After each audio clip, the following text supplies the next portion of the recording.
Today on the workbench, we have a Nintendo Switch OLED model, and it was brought to us because it's not charging. It's on the last of its battery life, but it still turns on, which is good to know.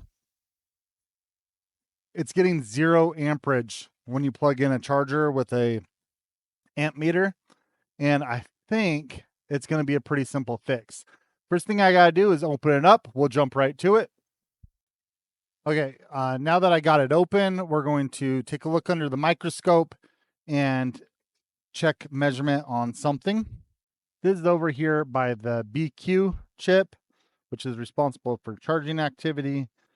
And I find that a lot of times this diode right here shorts out, and this is the ground side of it, which is beeping right now.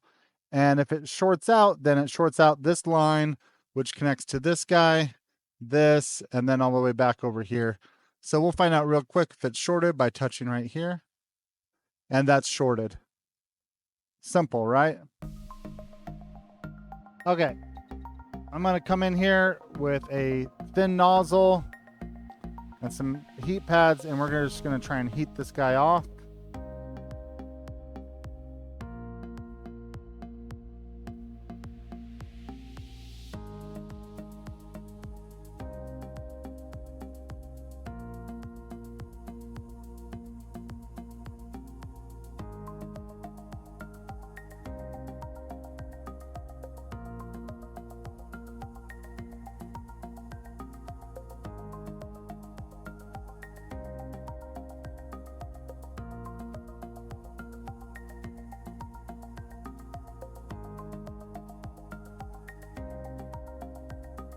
All right, that came off. We're gonna let it cool down. All right, I'm just gonna see if that short is still there. I'm getting a 0.31 voltage drop, still cooling down. Now it's 0.32. I mean, 0.33 is about what we expect. So that seems right. Looks like the faulty diode was the problem. I'm gonna plug in an amp meter and see what's going on. Okay, I got an AC adapter here with a voltage meter. I'm just gonna plug it into my power strip there. And we're going to plug this in and see what kind of amperage we get. 0.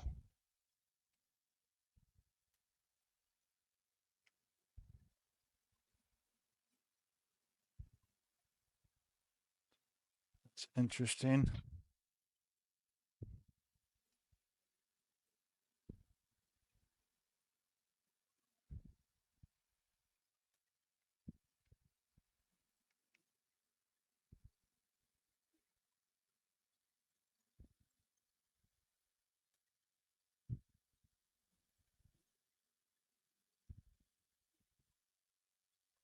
Okay, so now I got nothing on one side,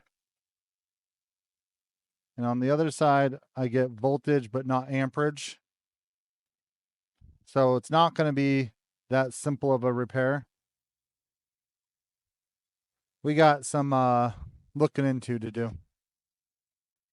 Okay, so upon closer examination, there's some gunk in the USB port, and we're going to have to change that. I should have looked at the USB port in the first place, and it's my fault for doing a poor inspection. I should have had this board out of here in the first place.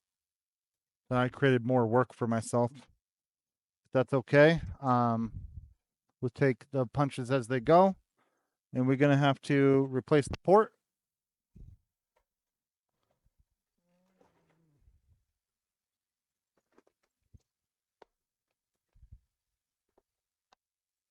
Port right here.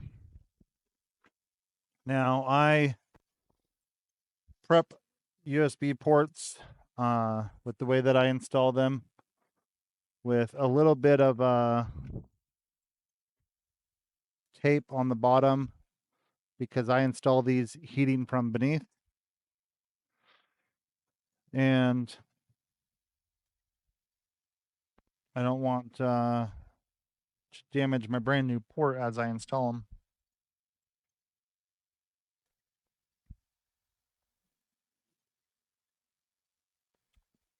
as a nice compliment, this system came to us from a customer referred by another shop. If I'm perfectly honest, this other shop opened a couple months ago, not 10 minutes, 12 minutes from my shop, and it annoys me anytime that there's additional options for people to go shop for video games, which is not an industry that I think is doing super great right now. There's always less opportunity. And this comes on the heel of several other people opening shops recently. And it's just getting to be like, I'll be honest, Utah is not a strong market for video games. When I first opened out here, I thought it was poor judgment to have done that, but I made it work, and people see the success here and they think that there's a huge market for it, and there isn't. Utah is not a big video game market ever, as it were, and people keep trying to get slices of the pie that is very small, not a big pie, a little pie. You go to order a pizza pie, and there's like the 18-inch, 16-inch, 14-inch, 12-inch personal pan.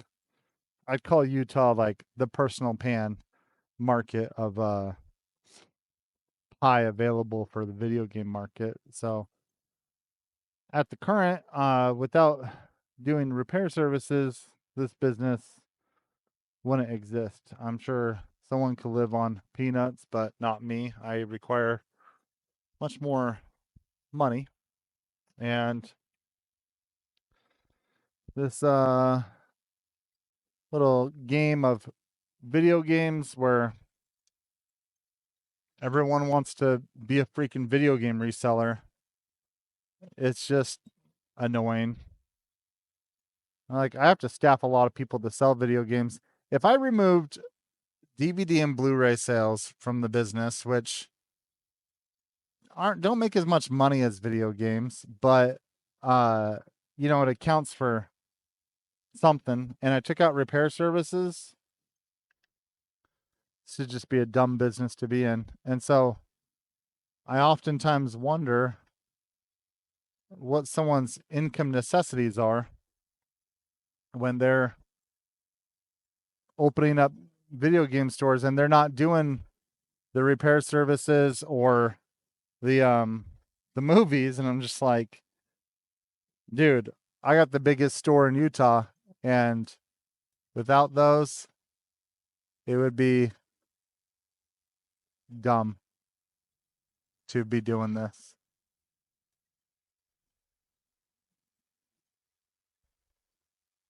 Dude, this does not. Okay. Let me put some flux on here. Guess I should pay attention to what I'm doing.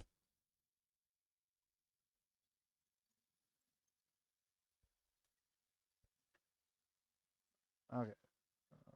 Whoop. Put this about where we want it.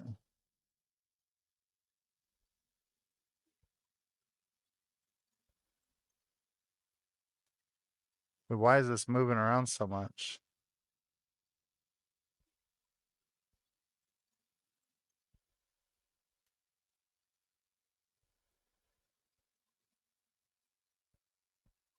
Okay. Right there. That's where I want it. I'm gonna press and hold while I remove the heat.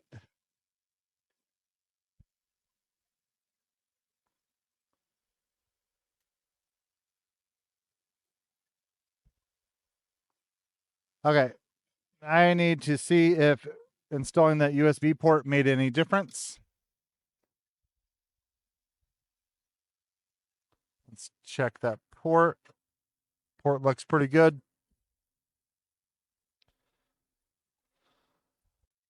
Okay, I got this board put back in here. Let's go up here. Now I'm gonna plug in this AC adapter, and we're gonna go right here. And we got voltage and amperage. Looks like the system's turning on. That's good. Okay, you can see the charge symbol right there. The meter says fast charging. Importantly, we need to rotate the cord and make sure that it does the same thing with the other position. Yes, it does. So we had a shorted diode, but also a gunked up USB port.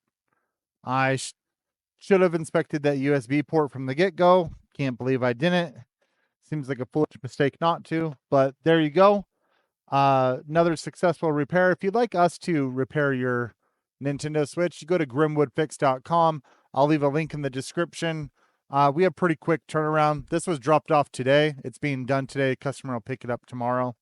We do mail-in repair. Be happy to help with that. Don't forget to like, subscribe, drop a comment. Let me know what you think about the video. Let me know what you think about my attitude towards competitors, which, hey, I am appreciative that he referred the customer here. But my frustration lies in that they were there in the first place when, if that business wasn't there, they would have looked up video game repairs on Google and found us first. It's fine. Hey, I appreciate the referral. We'll make the best of what we can here.